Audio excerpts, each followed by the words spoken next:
अगर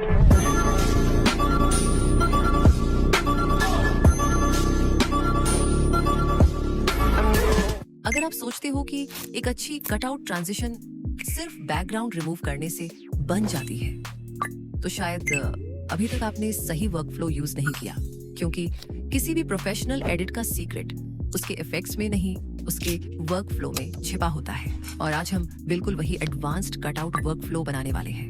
तो चलो अब इसे बनाना शुरू करते हैं। सबसे पहले कैपकट ओपन कर लो और न्यू प्रोजेक्ट पर टैप करके अपनी सारी वीडियो क्लिप्स इंपोर्ट कर लो। क्लिप्स इंपोर्ट होने के बाद सबसे पहला काम जो करना है वो है प्रोजेक्ट का रेशियो सेट करना।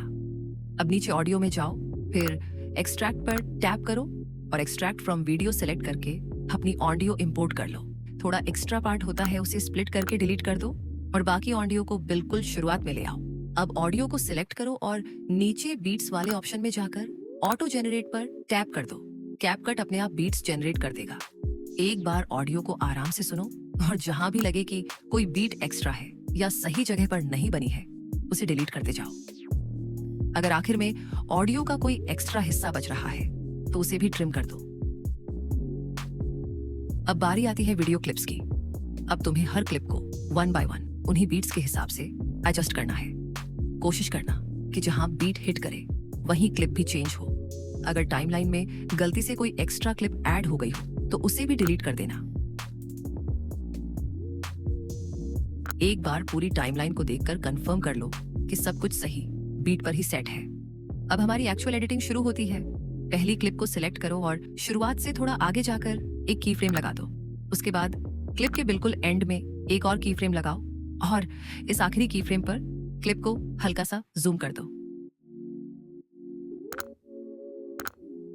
अब इसी जूम वाली पोजीशन पर फ्रेम को थोड़ा बड़ा करो और उसका स्क्रीनशॉट लेकर फोटोज में सेव कर लो।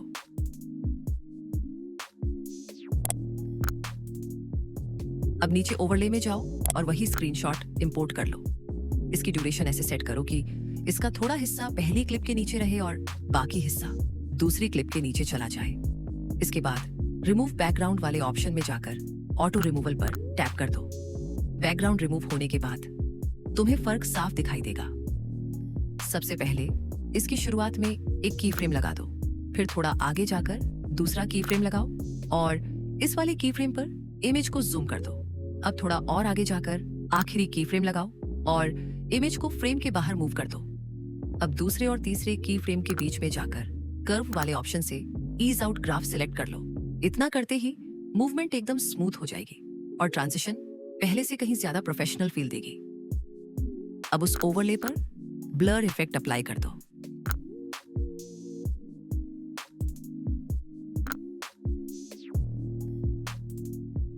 अब बिल्कुल यही प्रोसेस दूसरी क्लिप के साथ भी रिपीट करनी है। दूसरी क्लिप को सिलेक्ट करो और शुरुआत में एक की फ्रेम लगा दो, फिर क्लिप के आखिर में एक और की फ्रेम लगाओ और इस बार भी क्लिप को थोड़ा सा जूम कर दो। उसके बाद कर्व वाले ऑप्शन में जाकर ईज इन ग्राफ सेलेक्ट कर लो। अब जहां क्लिप जूम हुई है उसी पोजीशन पर फ्रेम को बड़ा करके उसका स्क्रीनशॉट ले लो और फोटोज में सेव कर दो। अब नीचे ओवरले में जाओ और यही स्क्रीनशॉट इंपोर्ट कर लो। इसकी ड्यूरेशन भी बिल्कुल पहले वाली तरह सेट करनी है, यानी स्क्रीनशॉट का थोड़ा हिस्सा पिछली क्लिप के नीचे रहेगा और बाकी हिस्सा अगली क्लिप के नीचे चला जाएगा। अब स्क्रीनशॉट को फ्रेम में फिट कर लो और फिर से ऑटो रिमूवल की मदद से उसका बैकग्राउंड रिमूव कर दो। उसके बाद शुरुआत में एक की फ्रेम लगाओ, थोड़ा आगे जाकर दूसरा की फ्रेम लगाकर इमेज को झूम कर दो और आखिर में तीसरा की फ्रेम लगाकर इमेज को फ्रेम के बाहर मूव कर दो। अब दूसरे और तीसरे की फ्रेम के बीच में ईज आउट ग्राफ अप्लाई कर देना। अब उस ओवरले पर ब्लर इफेक्ट अप्लाई कर दो। अगर तुम दोनों ट्रांजिशंस को साथ में प्ले करके देखोगे तो दोनों की मूवमेंट बिल्कुल सेम और प्रोफेशनल लगेगी। इसके बाद जितनी भी बाकी क्लिप्स हैं उन सब पर तुम्हें बिल्कुल यही प्रोसेस रिपीट करनी है। हर क्लिप पर पहले हल्का सा जूम एनिमेशन बनाना है, फिर उसी पोजीशन का स्क्रीनशॉट लेना है, उसे ओवरले में ऐड करना है, बैकग्राउंड रिमूव करना है, 3 की फ्रेम्स की मदद से एनिमेशन बनानी है और आखिर में ब्लर इफेक्ट अप्लाई कर देना है। पहली 2 क्लिप्स करने के बाद आगे का प्रोसेस काफी आसान लगने लगेगा, क्योंकि अब तुम्हें पूरा वर्क फ्लो समझ आ चुका होगा।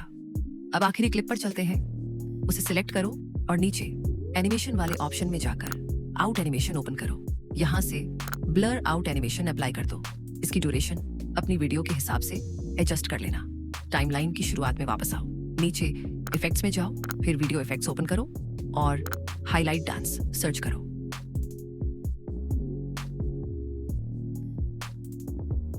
सबसे पहला इफेक्ट सिलेक्ट करके उसकी ड्यूरेशन पूरी वीडियो तक बढ़ा दो। अगर तुम्हें इफेक्ट थोड़ा ज्यादा स्ट्रॉन्ग लग रहा हो तो एडजस्ट में जाकर उसकी इंटेंसिटी अपने हिसाब से कम या ज्यादा कर सकते हो। इसके बाद दूसरी क्लिप के आसपास आओ और फिर वीडियो इफेक्ट्स में जाकर एरर क्विक सर्च करो। सबसे पहला वाला इफेक्ट अप्लाई कर दो और इसकी ड्यूरेशन भी पूरी वीडियो तक बढ़ा दो। अगर जरूरत लगे तो इसकी सेटिंग्स भी एडजस्ट में जाकर कस्टमाइज कर लेना।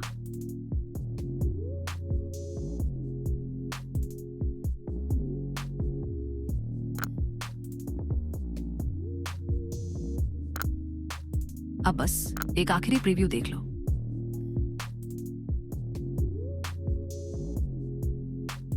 तो अब सबसे पहले AIUHD पर टैप कर लो। उसके बाद अपनी रिक्वायरमेंट के हिसाब से रेजोल्यूशन सेलेक्ट करो और आखिर में एक्सपोर्ट पर टैप कर दो।